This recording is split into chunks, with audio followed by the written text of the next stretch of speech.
मैं हूं सोनल मलिक और स्वागत है आपका मेरे चैनल टीवीआई स्टूडियो में, जहां हम कॉन्स्टिट्यूशन के बारे में बातें कर रहे हैं। उम्मीद करता हूं आपको मेरी वीडियोस पसंद आ रही होंगी और आप लाइक भी दबा रहे होंगे। और अगर आपको और अच्छा लगता है तो आप सब्सक्राइब भी कर सकते हैं, अपने दोस्तों के बीच भी पहुंचा सकते हैं, क्योंकि यहाँ पर हम कॉन्स्टिट्यूशन से जुड़ी कुछ ऐसी बातें करने वाले हैं जो जनरली आपको क्लासरूम में नहीं बताया जाता है, पर ये जानना बहुत ज़रूरी है आज के टाइम में। तो आज का जो हमारा टॉपिक है, ये टॉपिक है फेडरलिज्म, यानी संघीय ढांचा। आप अक्सर सुनते होंगे, कभी न्यूज़ में, कभी किसी नेता के मुंह से अक्सर बात होती है कि हमारे देश के संविधान में संघीय ढांचा है। संविधान ने फेडरल स्ट्रक्चर चुना है इंडिया के लिए, राज्यों का अधिकार।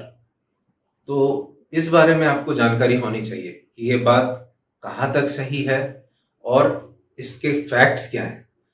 एक वीडियो के अंदर मैं आपको पूरा सभी कुछ तो नहीं बता पाऊंगा, बट आज मेरा एम है ब्रीफ में आपको ये बताना कि फेडरलिज्म होता क्या है, संघीय ढांचा या संघीय संरचना होती क्या है। फेडरल स्ट्रक्चर, संघीय ढांचा, संघीय संरचना, ये क्या होती है, हम आज इसको समझने का कोशिश करेंगे। और ये हमारे कॉन्स्टिट्यूशन में कहाँ से आता है, इसके पीछे कोई डिबेट है या नहीं है, ये सभी कुछ हम जानने की कोशिश करेंगे, क्योंकि इसके अराउंड बहुत पॉलिटिक्स होता है। आप अक्सर न्यूज़ में सुनेंगे, कोई बोलता है संघीय ढांचा है, कोई बोलता है देश में फांसीवाद हो रहा है, लोकतंत्र की हत्या हो रही है, संविधान की हत्या हो रही है। तो क्या सच में ऐसा है? आज हम ये जानने की कोशिश करते हैं। तो इस संघीय ढांचा पर आने से पहले let us go back to article 1। अगर आपको याद होगा, आर्टिकल 1 के क्लॉज 1 में हमने कुछ पढ़ा था। क्या पढ़ा था? तो वो था इंडिया दैट इज भारत, जिस पर हम पहले भी बात कर चुके हैं।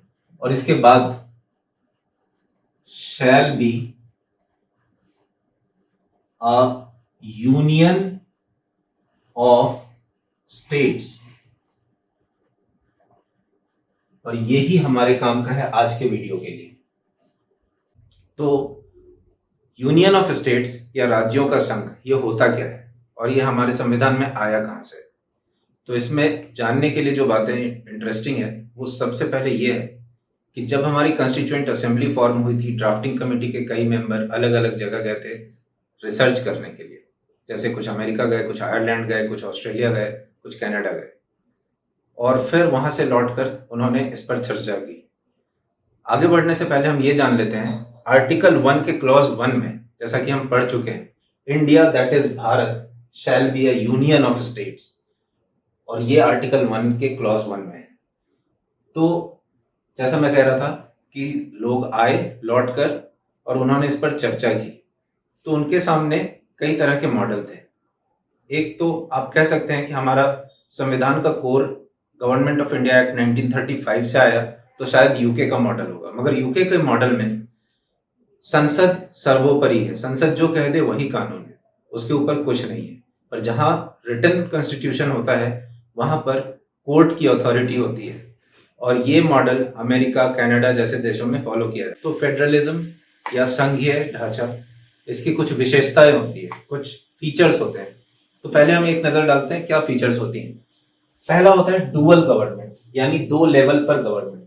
एक लेवल होता है जिसको हम इंडिया में कॉन्स्टिट्यूशन के हिसाब से कहते हैं यूनियन गवर्नमेंट, सेंट्रल गवर्नमेंट भी कहा जाता है कॉमनली।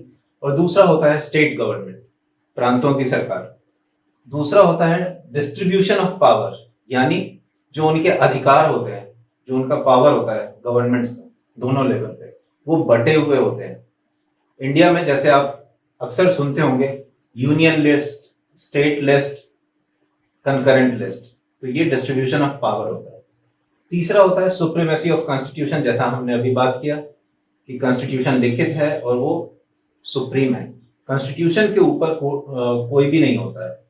अथॉरिटी ऑफ कोर्ट्स, इसके बारे में भी हम बात कर चुके हैं कि कोर्ट डिसाइड कर सकती हैं कि लॉ संविधान के अनुसार है या नहीं है। तो फेडरलिज्म तो ये हो गया, आप समझ भी गए।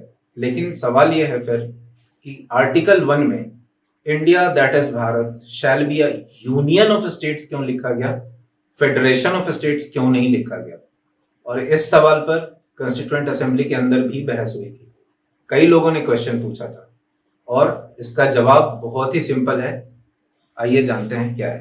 तो जब हमारे संविधान निर्माताओं ने डिसाइड किया कि हमारे पास एक ऐसा संविधान होना चाहिए जिसमें लेवल 2 हो सरकारी, डुअल गवर्नमेंट हो, तो उनके सामने दो मॉडल थे। एक मॉडल था यूएसए का और दूसरा मॉडल था कनाडा का। तो दोनों में अंतर क्या था? Coming to US model emphasizes on indestructible union and indestructible states. Both have their own rights. So अगर हम देखेंगे तो अमेरिका का जो संविधान है, जो कॉन्स्टिट्यूशन है यूएसए का, वो मेनली अलग अलग स्टेट्स जो कि सोवरेन थे अपने आप में, उनके आपसी सहमति से बना। They came into agreement to be united and retain their separate existence at the same time. So you'll find one law in one state of America might not exist in another law of another state. But this is a very unique feature of American Constitution. That's why it is a federation. Now coming to Canadian model. Canadian model emphasizes on unitary feature. तो India के अंदर Canada से ज्यादा inspiration लिया गया rather than USA, क्योंकि India में America की तरह सभी अलग अलग स्टेट्स अपनी सोवरेनिटी को रखते हुए साथ में नहीं आए थे। ऐसा कोई अग्रीमेंट नहीं हुआ था। अगर आप इसके बारे में जानते हो तो आपको पता होगा, सरदार पटेल को काफी मेहनत करना पड़ा था प्रिंसली स्टेट्स और दूसरे स्टेट्स को अपने साथ, इंडिया को एक साथ मिलाने के लिए। आयरन मैन ऑफ इंडिया वो इसीलिए जाने जाते हैं। तो कोई अग्रीमेंट नहीं था, यहाँ पर देश को साथ में लेकर चलने का एक चैलेंज था। इसीलिए कनाडा का जो संविधान का स्ट्रक्चर था वो इंडिया के लिए काफी सूटेबल था। So when Dr. Ambedkar was posed with this question, why we are opting for the word union and not federal, so उनका क्या जवाब था? डॉक्टर अंबेडकर का जवाब था कि drafting committee wanted to make it clear that India has a federal structure, but this federalism was not as a result of some agreement between the states. तो राज्यों के बीच में किसी समझौते की वजह से फेडरलिज्म नहीं था, ऐसा था क्योंकि ऐसी व्यवस्था यहाँ पर बनाई गई है। तो फेडरलिज्म है, मगर ट्रू सेंस में फेडरलिज्म नहीं है। और ये ट्रू सेंस क्या है कि states do not have the right to secede. No, states do not have the right to secede. ये secede क्या होता है? secede का मतलब वो यूनियन से अलग नहीं हो सकते हैं। तो अमेरिका में, जैसा हमने डिस्कस किया, व्यवस्था है इनडिस्ट्रक्टिबल यूनियन, इनडिस्ट्रक्टिबल स्टेट, पर इंडिया में ये नहीं है। इंडिया में इनडिस्ट्रक्टिबल यूनियन है, but states are not indestructible. States are not indestructible. They can be reorganized. जब हम आर्टिकल 1 में आगे पढ़ेंगे तो हम पढ़ेंगे कि स्टेट्स को रीऑर्गेनाइज किया जा सकता है, दो स्टेट्स को मर्ज किया जा सकता है, किसी स्टेट से कोई हिस्सा हटाकर किसी और स्टेट में मिलाया जा सकता है। This is peculiarity of Indian Constitution. So as per Dr. Ambedkar, the system opted for union government, union at the center. Perhaps this is the reason we call it central government today, and states at the periphery. अब इसका एक और मतलब है, centre में, जैसे हम centre of mass समझते हैं, सेंटर ऑफ ग्रेविटी समझते हैं, तो union is at the centre, it is binding every state together, and states are at periphery. तो ऑब्वियसली उनका मास इतना ज्यादा नहीं होगा कि वो अपनी तरफ ग्रेविटेट कर सकें चीजों को। इसका एक और एग्जांपल देखते हैं, आर्टिकल 248 हम पढ़ेंगे आगे। और ये 248 क्या है? तो हमारे कॉन्स्टिट्यूशन में डिस्ट्रीब्यूशन ऑफ पावर है, मगर वो ऐसा है कि आप पाएंगे एक होता है यूनियन लिस्ट, दूसरी होती है state list.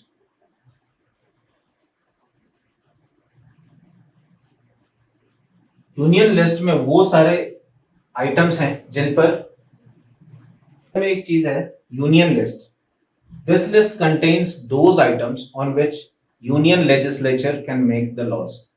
State list contains those items on which state government makes the laws. And concurrent list are those items on which both of these can make laws. But if there is any kind of conflict, then of course it has to be decided by the court, but generally this prevails. So this is the unitary bias. एक unitary बायस है हमारे constitution में। एक और चीज होती है, जैसा हम आर्टिकल 248 के बारे में बात कर रहे थे, तो आर्टिकल 248 के अंदर है रेसिडुअरी पावर। रेसिडुअरी पावर क्या होता है? रेसिडुअरी पावर वो पावर्स हैं, वो लिस्ट हैं, वो आइटम्स हैं इनफैक्ट, जो किसी लिस्ट में नहीं है। और जब वो किसी लिस्ट में नहीं है तो उस पर लॉ कौन बना सकता है? उस पर लॉ यूनियन गवर्नमेंट बना सकती है।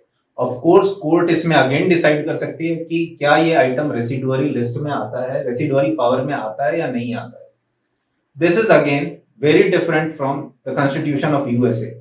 यूएसए के अंदर रेसिडुअरी पावर स्टेट्स के पास होती है, पर कनाडा में रेसिडुअरी पावर्स यूनियन के पास होती है। और अगेन हम यहाँ कनाडा से एक सिमिलैरिटी देखते हैं। एक ब्रीफ था फेडरल स्ट्रक्चर पे, यानी संघीय ढांचा पर। तो अगर आपसे ये पूछा जाता है, कोई ये कहता है कि भारत में संघीय ढांचा है, फेडरल स्ट्रक्चर है, तो ऑफ कोर्स है, पर we have a federal structure with a unitary bias and this has been established by none other than, remember this, none other than doctor B.R. Ambedkar. तो जो ये कहते हैं कि वो डॉक्टर B.R. अंबेडकर का सम्मान करते हैं, बाबा साहेब अंबेडकर का सम्मान करते हैं, और वो कॉन्स्टिट्यूशन का सम्मान करते हैं, तो उनको ये बात का भी सम्मान करना चाहिए जो अंबेडकर जी ने हमसे कहा कि we have a federal structure with a unitary bias, we have union at the centre with states at the periphery. Federalism is not as a result of any agreement between the states, and union is indestructible. States do not have right to secede. उम्मीद करता हूं आपको मेरा ये video पसंद आया होगा।